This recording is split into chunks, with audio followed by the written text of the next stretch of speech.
ذرا ان فوٹیجز کو غور سے دیکھیے. ان فوٹیجز کے اندر آپ کو ایک اعلیٰ پولیس افسر ٹریفک پولیس اہلکار نشے کی حالت میں دھت نظر آتا ہے.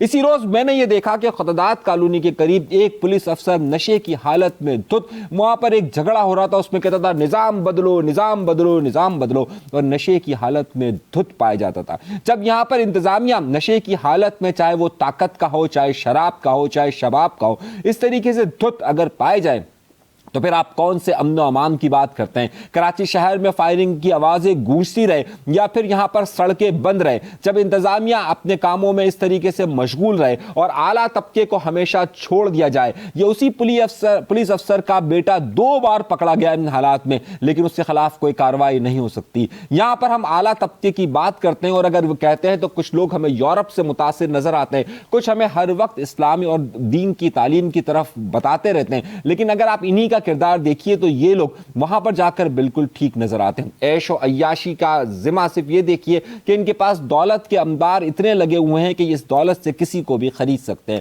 صرف کراچی کے ایک MNA کو آپ دیکھیے جن کا نام نبیل گبول ہے, اور ان کے پاس آپ گاڑیوں کو دیکھیں تو آپ کو اندازہ ہوگا کہ یقینی طور پر ان کے پاس دولت کتنی موجود ہے. یہ فوٹیجز آپ کو واضح طور پر نظر آتے ہیں, اور کیا بات نظر آتی ہے.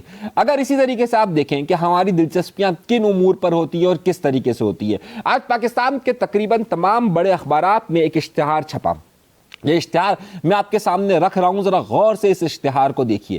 اس اشتہار میں, یہ اشتہار جس نے بنائی ہے ministry of law and justice ہے, یعنی کہ پاکستان نے قانون اور انصاف کی جو وزارت ہے اس کی طرف سے ایک اشتہار جاری کیا گیا. اس اشتہار میں آپ دیکھ رہے ہیں کہ جناب یہ اشتہار بنایا گیا ہے کہ جو سیکس کا, جو ہمارے یہاں پر وہ لوگ کے جو کیس جنہوں نے جنسی طور پہ کسی کو ہراساں کیا ہوتا ہے, ان تمام ہراساں کرنے والوں کے لیے ایک ڈیٹا مرتب کیا جا رہا ہے, یا جن کو اس حوالے سے سزا ہو چکی ہے ان سب کا ایک ڈیٹا مرتب کیا جا رہا ہے. حیرت انگیز بات یہ ہے کہ جو ڈیٹا مرتب کیا جا رہا ہے اس کے لیے ایک ایپلیکیشن بنائی جا رہی ہے, اور ہماری توجہ ساری کی ساری شاید اسی طرف رہ چکی ہے. آپ یہ بات دیکھیے کہ آج تک بھی جتنے بھی جنسی ہراسانی کے کیس ہوتے ہیں, یعنی کہ پاکستان میں سیکس کی بنیاد پر جس طریقے سے ہراسانی کے کیس ہوتے ہیں, ان میں سے اکثریت ایسے کیسز رونما ہوتے ہیں کہ جس میں ہمیشہ کرنے والا ایک نیا شخص ہوتا ہے. اور پھر ہمارے یہاں پر قوانین کس طرح کے موجود ہیں وہ بھی آپ کے سامنے موجود ہیں. تو justice and law and justice department کی طرف سے یہ اشتہار مجھے ایک مذاق لگا. مذاق اس لیے لگا کہ یہاں پر لوگوں کو, اور خاص طور پہ خواتین اور بچوں کو جنسی طور پر ہراسانی سے بچانے کے لیے عملی اقدامات کرنے کی بجائے صرف ایک ایپ بنا کر یہ بتانے کی کوشش کی جا رہی ہے کہ جناب سب کچھ صحیح ہے. اطلاعات یہ موصول ہوتی ہے کہ جتنے بھی بڑے شہر ہیں ان سب میں خواتین کے ساتھ ہراسانی کے معاملات روز کی بنیاد پر ہوتے ہیں. یہاں پر قانون نافذ کرنے والے ادارے کس حد تک سرگرم نظر آتے ہیں, آپ کو اس بات کا اندازہ اس سے میں کر دیتا ہوں کہ سال 2024 جو کہ ختم ہو چکا اور آج سال 2025 کا پہلا دن ہے, آپ کو حیرت ہوگی کہ کراچی جیسے شہر کے اندر 70,000 کے قریب وارداتیں رپورٹ ہوئی ہیں. میں رپورٹ ہونے کا ذکر کر رہا ہوں. کل 365 دن ہوتے ہیں اور یہاں پر 70,000 کے قریب, یعنی کہ 70,000 آپ سمجھ رہے ہیں تقریباً 2,000 کے قریب روز کی وارداتیں اگر ہوتی ہیں, 2,000 اگر وارداتیں ہوتی ہیں تو 10 دن اگر آپ اندازہ کریں کہ کس حد تک, یعنی کہ جو رپورٹ واردات ہیں ان کا اگر آپ ڈیٹا اکٹھا کریں تو وہ کتنا ہوتا ہے, اور جو ان رپورٹڈ ہوتی ہیں وہ کتنی ہوتی ہیں. کہا یہ جاتا ہے کہ اگر 200 وارداتیں رپورٹ ہوتی ہیں تو در حقیقت 2,000 وارداتیں ہوئی ہوتی ہیں. کراچی شہر میں سن 2024 کے اندر 70,000 وارداتیں رپورٹ ہوئی, اور جس کے اندر 112 کے قریب افراد کی جان گئی.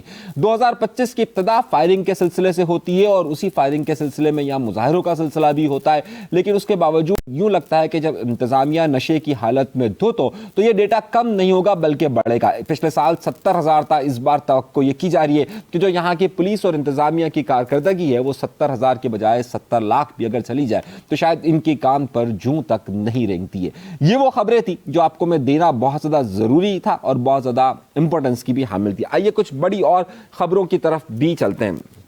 اور خبروں کا تعلق کس طرح سے اور کس نوعیت کا ہے، ذرا اسے سمجھنے کی کوشش بھی کیجیے گا۔ ایک بہت اہم معاملہ جو کہ اس وقت کی سیاست اور عمران خان کے ساتھ جڑا ہوا ہے، بہت سارے لوگ یہ سوالات پوچھ رہے تھے کہ آخر عمران خان صاحب کا اس وقت مذاکرات کرنے کا کیا مقصد ہے؟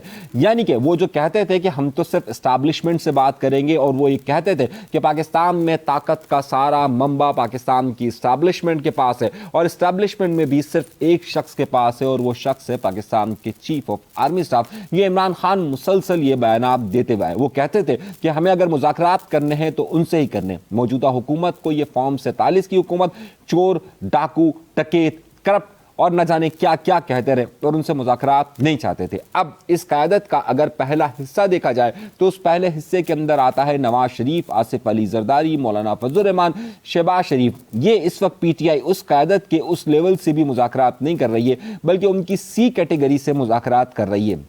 تو سوال یہ اٹھتا ہے کہ آخر پی ٹی آئی اس وقت ان کی سی کیٹیگری سے مذاکرات کرنے کے لیے کیوں تیار ہوئی؟ وہ جو یہ کہا کرتے تھے کہ ہم تو صرف پاکستان کے طاقتور ترین شخص سے مذاکرات کریں گے، ہم ان چوروں سے مذاکرات نہیں کریں گے، تو اب اس چوروں کی سی کیٹیگری سے مذاکرات کرنے کی وجوہات کیا ہے؟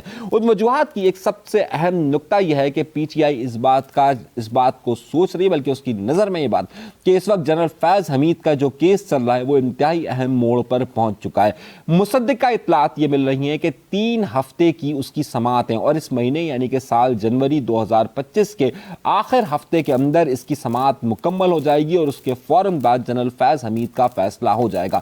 جنرل فیض حمید پر اس بارے میں الزامات ہے کہ انہوں نے اپنے اختیارات سے تجاوز کیا، اور خاص طور پر جب وہ اپنے عہدے سے فارغ ہوتے ہیں تو انہوں نے سیاسی طور پر انتشار پیدا کرنے کے علاوہ 9 مئی کے مقدمات میں بھی ان کا ذکر ہو رہا ہے۔ اس ساری صورتحال کے اندر جنرل فیض کے ساتھ نام جوڑا جا رہا ہے وہ عمران خان کا جوڑا جا رہا ہے۔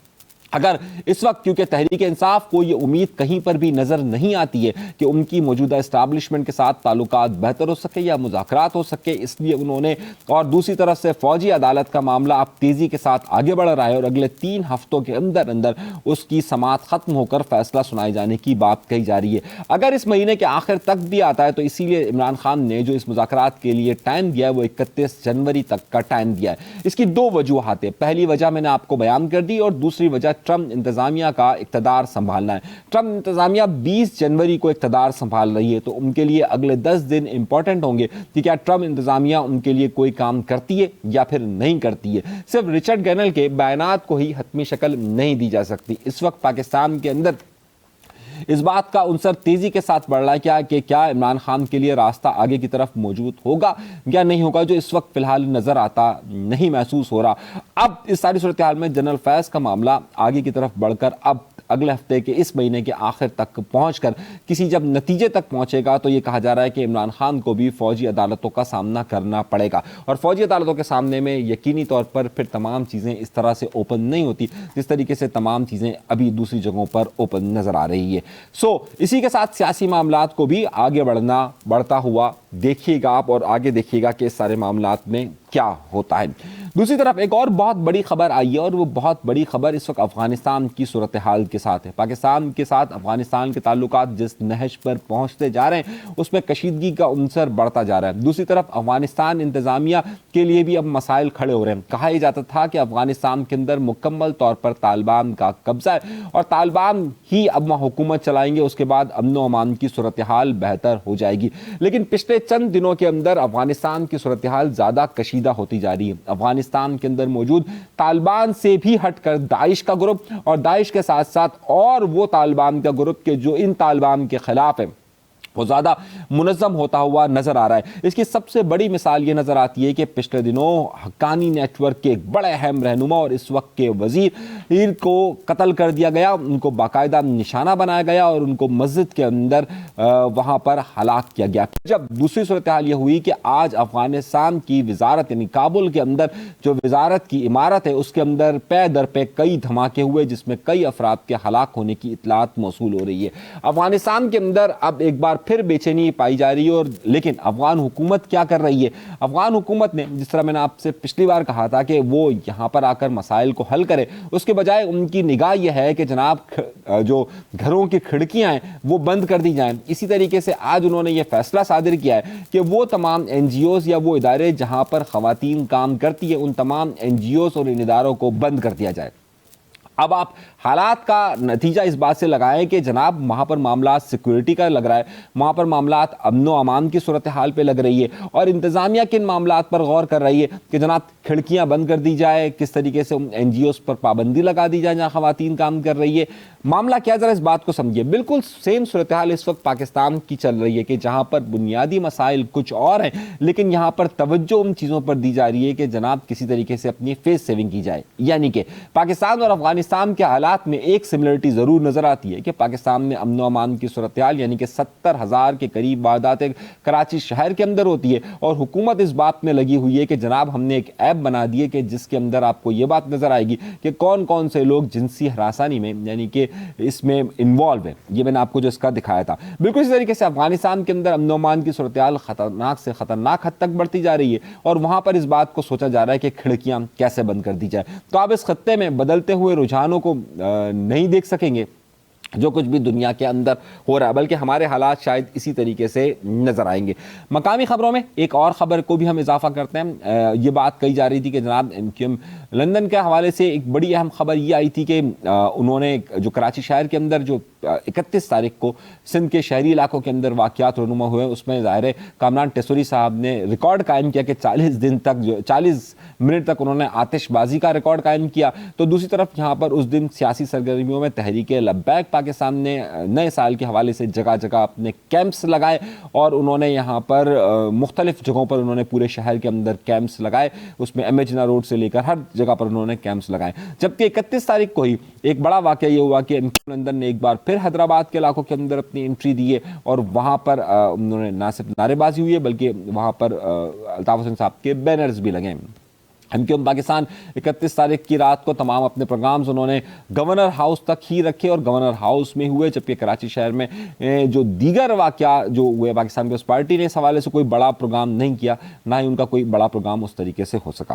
یہ تھی اب تک کی بڑی بڑی خبریں اور بڑے بڑے معاملات، اور اس کے ساتھ ساتھ آپ سے ایک چھوٹی سی گزارش یہ کہ ہم ایک نیا سلسلہ شروع کر رہے ہیں کہ جس میں ہم آپ کو انٹرنیشنل، نیشنل، سائنس اور دیگر خبروں سے بھی آگاہ رکھیں گے. اس کے لیے ہم علیحدہ سے پروگرام کریں گے. آپ لوگ ان پروگرامز کو ضرور دیکھیے، کیونکہ ہم یہ سمجھتے ہیں کہ ہمارا یہ فرض بنتا ہے کہ ہم آپ کو ان تمام حقائق کے بارے میں بھی بتائیں کہ جو اس وقت پوری دنیا کے اندر ہو رہے ہیں، جو اس وقت سائنس میں ہو رہے ہیں، جو تاریخ میں واقعات رونما ہوئے، ان سب کے حوالے سے ہم ایک سیریز کا سلسلہ باقاعدہ سے آغاز کر رہے ہیں، اور آپ کو وہ پروگرامز بھی ہمارے چینل پر نظر آئیں گے. ضرور دیکھیے انہیں، اور ظاہر سی بات ہے ہمارے جو بھی ناظرین ہیں انہیں ہم ہر طرح کی معلومات دینے کی کوشش کرتے ہیں. تو شہر اور ملک سے ہٹ کر اب کچھ انٹرنیشنل، کچھ تاریخی واقعات، کچھ سائنسی واقعات پر اور کچھ تحقیقی رپورٹس ہم آپ کے سامنے پیش کرنے والے ہیں آئندہ دنوں کے اندر. تو براہ مہربانی اسے بھی ضرور دیکھیے گا. چینل اگر آپ نے سبسکرائب نہیں کیا تو سبسکرائب کا بٹن ضرور دبائیے، اور اس لیے سبسکرائب کا بٹن دبائیے کہ کراچی شہر سے ابھرتا ہوا ایک چینل ہے کہ یہ واحد اس وقت کراچی شہر کا چینل ہے کہ جس نے صرف کراچی کی خبروں اور کراچی کی سیاست اور سندھ کی سیاست کے ساتھ ساتھ آپ کو حقائق بیان کیے، اور انہی حقائق کی بنیاد پر اس وقت کی سب سے بڑی فالوئنگ کراچی شہر کے حوالے سے اگر پولیٹیکلی اگر دیکھا جائے تو وہ ہمارے پاس موجود ہے. اپنا بہت زیادہ خیال رکھیے گا. اللہ تبارک و تعالیٰ آپ سب کو خوش و خرم رکھے، آباد رکھے، سلامت رکھے، قائم رکھے. چینل ضرور سبسکرائب کیجیے. اجازت دیجیے. اللہ نے کے بعد.